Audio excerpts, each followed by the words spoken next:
With that, welcome inside this week-ending edition of Big Ten Today. I'm your host, Rick Pizzo. Hard to believe Big Ten Volleyball Media Days already 3 days in the rear view, but plenty of analysis still to come. Elena Sklar, Holly McPeak on the new arrivals on coaching staffs inside Big Ten women's volleyball. But of course, this week also marks the start of football training camp, and that is where we begin with the big story. For the second straight year, the Big Ten opens camp with the national championship trophy in hand. Ohio State's roster will look very different, getting plenty of attention on the socials. That difference most notable at quarterback, running back, and several spots on D. Still, the goal the same. It's another natty or bust, though Ryan Day does have a few important choices to make before opening day, including who takes the opening snap. The effort was there, but one challenge for our team is to learn to practice without pads on. It's really important. You know, guys have to stay off the ground and take care of each other, but we also have to be competitive. And I say to these guys all the time, you want to be in an NFL camp, then you need to learn to practice without pads on. If you're on the ground in an NFL camp, you're going to find yourself cut really fast because, NFL organizations are investing a lot of money in these guys. Well, it's not much different anymore, in college. So we've got to take care of each other, and that is a big deal. We have to learn to practice well and smart and efficient, and so that's a part of a young team. But I thought the effort was there. Each competition's a little bit different. If we have to go in with multiple quarterbacks, then that's probably not a great thing going into week one, but you never know. You got to do what's best you can to win the game. So they're going to have every opportunity they can to win the job. And sometimes based on the locker room. The guys on the team know what's going on. So we'll do everything we can to make sure we win the first game. Whoever gives us the best chance to win that, and then we'll go from there. But you just, with a young room like that, you have to predict that you're going to need everybody in the room. So the development's got to be, on a daily basis for all three of them. Meanwhile, in Lincoln, Nebraska enters year 3 under Matt Rule, coming off its first postseason appearance in nearly a decade. Expectations well beyond just a bowl game in 2025, and Rule's track record, specifically the jump his teams made in Season 3, is a huge reason why Temple and Baylor improving by a combined 18 wins in that span, with Rule at the helm.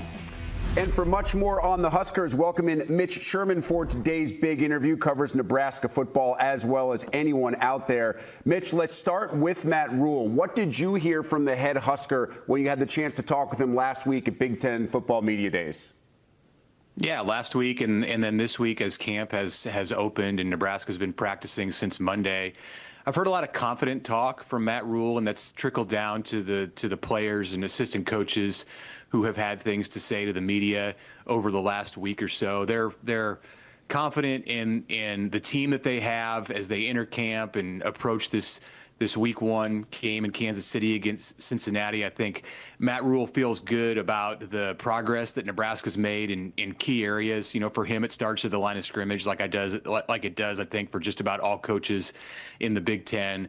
They're happy with their offensive line and the progress that they've made there. They're happy with the quarterback, Dylan Raiola, and the job that he's done in this second offseason at Nebraska. So he's not necessarily trying to speak it into existence. I think he believes what he says in his confident comments about this team.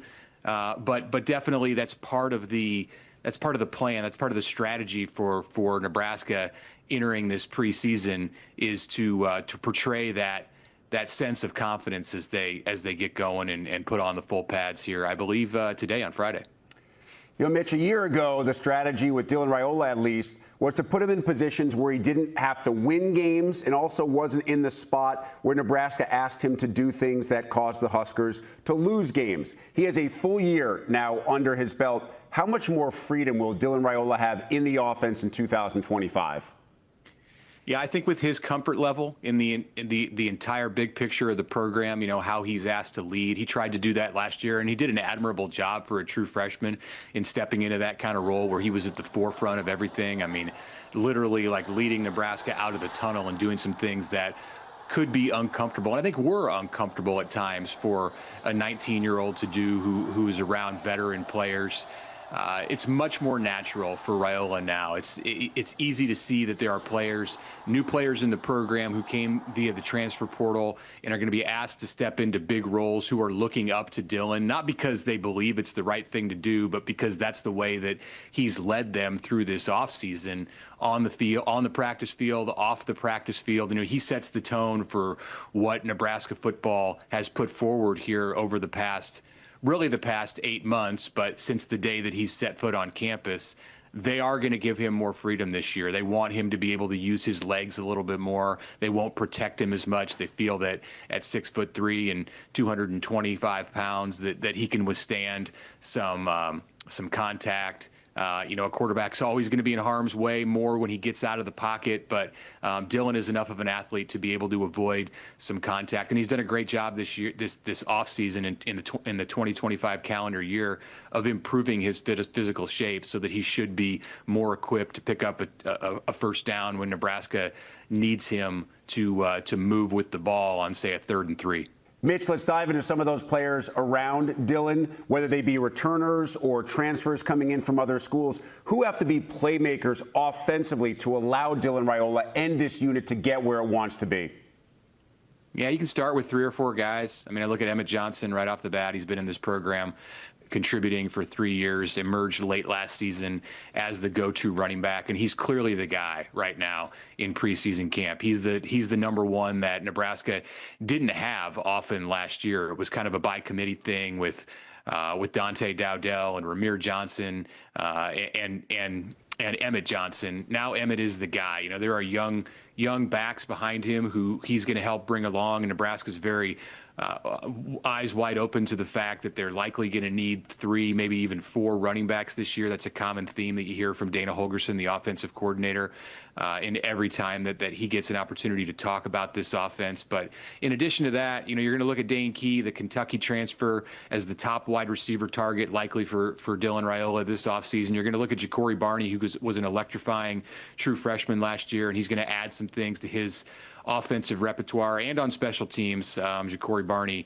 has a stated goal to lead the nation in punt returns, so punt return yardage. And then at the tight end position, Nebraska did lose Mac Markway, the LSU transfer, who was out also last year with an ACL injury. He retore that same knee ligament, but they're loaded with athleticism at the tight end spot when you look at Luke Lindenmeyer leading off that group, and then the athletes that Heinrich Harburg and Carter Nelson, the athleticism that they bring to the table is next level for Nebraska in that tight end room. Mitch, I know you said that they feel pretty good up front offensively, but some huge losses defensively in that front scheme. Right. How do they make up for the losses of guys like Ty and Nash? Yeah, those were the leaders in the program last year. You know, when I talk about how it wasn't always natural for a guy to come in as a true freshman in Dylan Raiola and lead this team from the front, they had tremendous leadership along that defensive line, and those were the natural leaders for Nebraska last year. Ty Robinson and Naush Hutmacher, both now in the NFL. You know, some of it's a scheme thing in how they replace those guys. I think they're going to lean on the strengths. John Butler is the defensive coordinator in his first year now, replacing Tony White. Butler coached the secondary last year.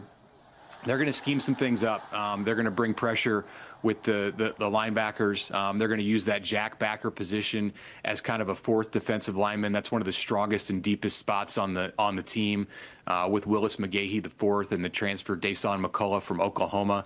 You basically have 2 starters and maybe more just at that one position. And they feel good about the guys that they have on the front, the front part of the depth on the defensive line, with Riley Van Poppel, who redshirted last year, kind of a luxury redshirt that he was able to take, played in 4 games, plus the bowl game, was a standout at times as a true freshman in 2023. So his maturation, growth, physical development in the program should allow him to step in his 3rd year into a key spot up front on the defensive line. They have Elijah Judy and then Cam Lenhart. Cam Lenhart is another 3rd-year guy whose development they like.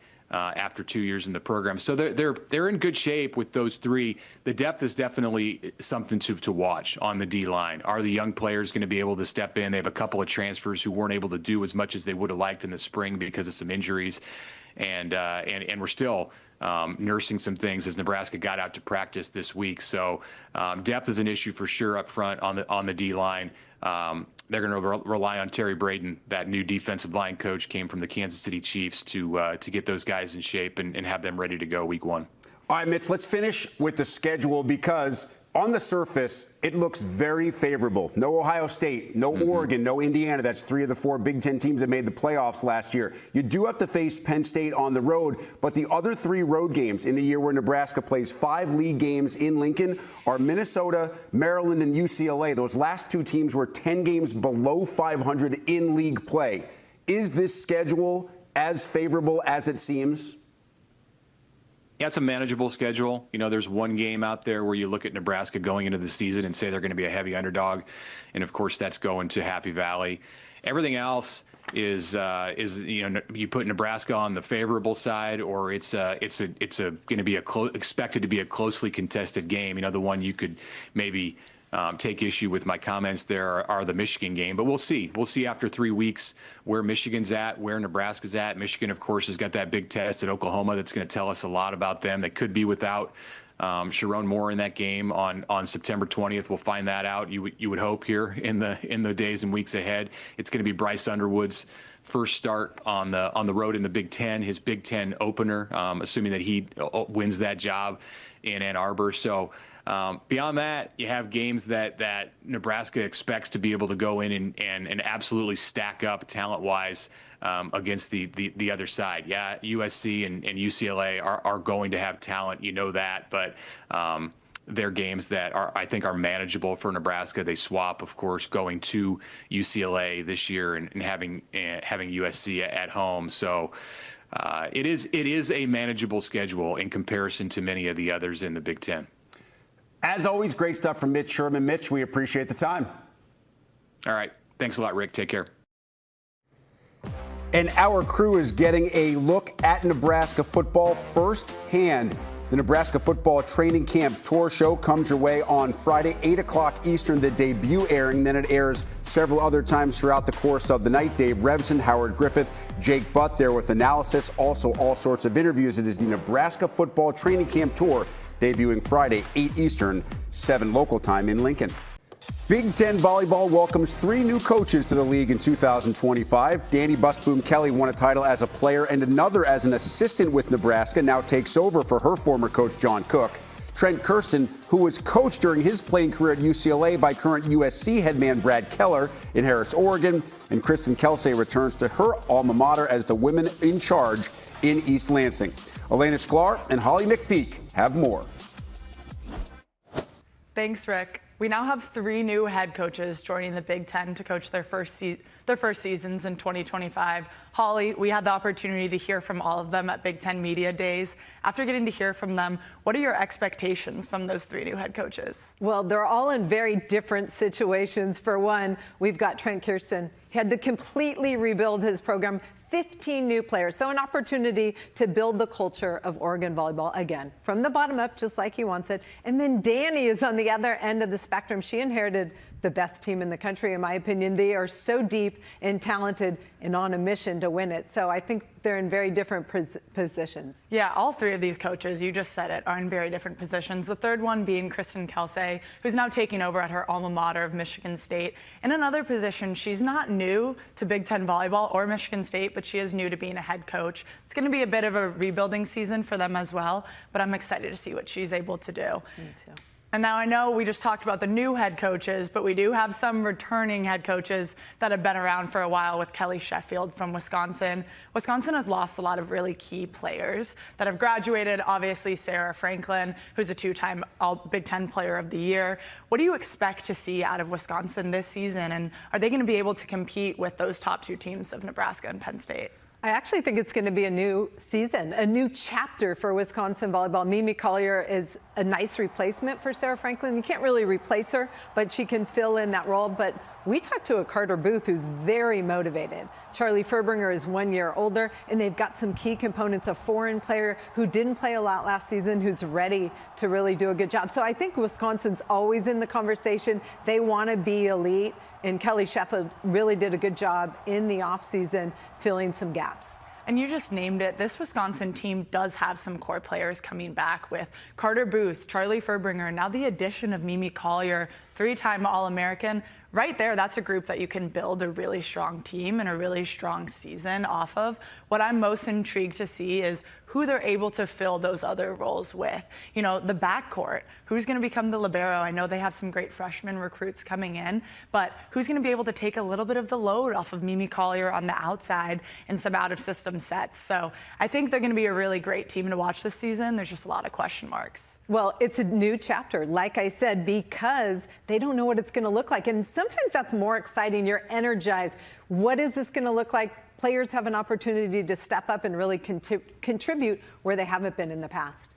Now, they came in ranked number 3 in that preseason poll. How far away do you realistically think that they are from that 1-2 of Nebraska and Penn State? It's hard to say. I mean, Nebraska and Penn State have a lot of the returning players who helped them get to that elite level last year. Wisconsin losing 5. So it's kind of a big question mark, and that's why I can't wait till the season starts. Absolutely. And I mean, I feel like a big theme that we got to see at these last 2 days of media days was all of the new faces and newcomers that are going to be joining the Big Ten. Are there any transfers or freshmen that are coming in that you're most looking forward to seeing? Well, I think something has to be said. Players want to come play in the Big Ten Conference. It's the best conference in the country. So we saw a lot of talent coming in. You have to talk about Kennedy Martin coming to Penn State, and then all the players like Mari Singletary from Texas who went to UCLA. I talked about Maggie Lee from Cal, who's had All-American performances her entire career, coming to the Big Ten to see what she can do. PK at Louisville had a successful career, but now she gets a chance in the Big Ten. So it just is a credit to the players, the teams, the programs of the Big Ten that everybody wants to come compete here. You stole my thoughts exactly. I mean, you can't not talk about Kennedy Martin coming in. She was a top player for National Player of the Year last season, and now she's joining Penn State, who are the reigning national champions. UCLA may have won the transfer portal overall just with the amount of players and talent and experience that they've added to their program. Looking at some of the freshmen, I am so excited to see Campbell Flynn coming into Nebraska. She's a setter. She's got size. She's got physicality. She's one of the top recruits coming in. But I know the Nebraska fans out there are thinking, we have Bergen Riley. She's a 2-time Big Ten Setter of the Year.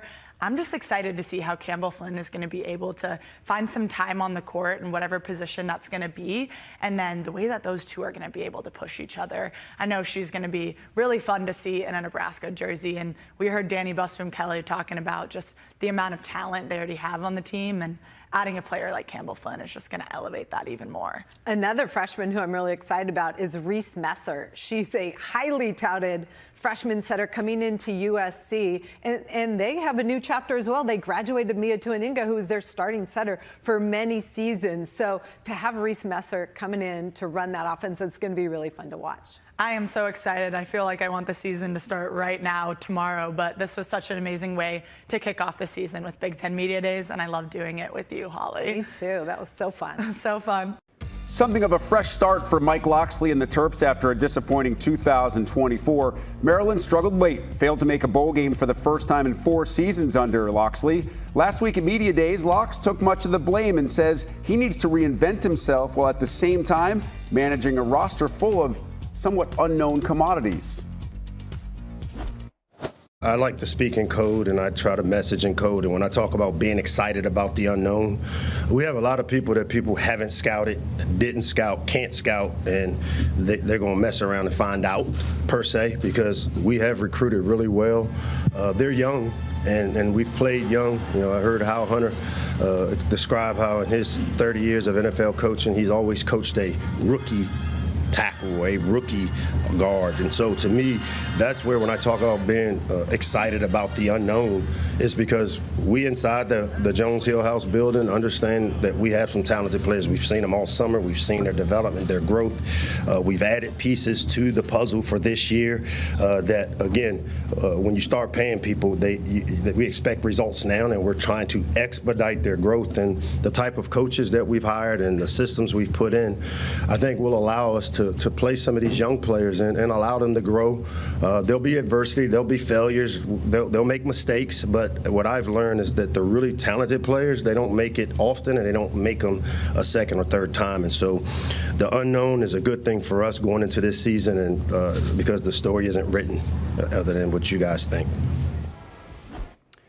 Well, perhaps no coach in the conference feels better about his team's potential jump than does Washington head man Jedd Fisch. After a 2024 defined by a complete overhaul from staff to players to a new league, Fisch says these dogs, who just recently wrapped up day 2 of camp, are loaded with the kind of talent that has him believing UW will exceed all expectations outside of his own. I do believe we've got first-round talent on this roster. I believe we've got high-level talent. Top 100 players in a few different areas. I think that we have certainly a lot of young kids that are going to become one day, have the opportunity to grow into being a first-round talent. But that's why we put those guys up there. I wanted our players to see, currently in the NFL, we have that many first-round picks, not just in the history of Washington football. Those guys are all currently playing. They're all first-round picks, and we have to aspire to be that. Give you a glance at our Big Ten football training camp show schedule. The debut on Friday with Nebraska, followed by Minnesota over the weekend. You can look down and see your favorite school when the initial air date will be as our crew hits the road for 3 full weeks, getting us ready for the 2025 Big Ten college football season. And that'll do it for this edition of Big Ten Today. For everyone here at the Big Ten Network, we appreciate you spending some time with us. I'm Rick Pizzo, hoping you have a great weekend.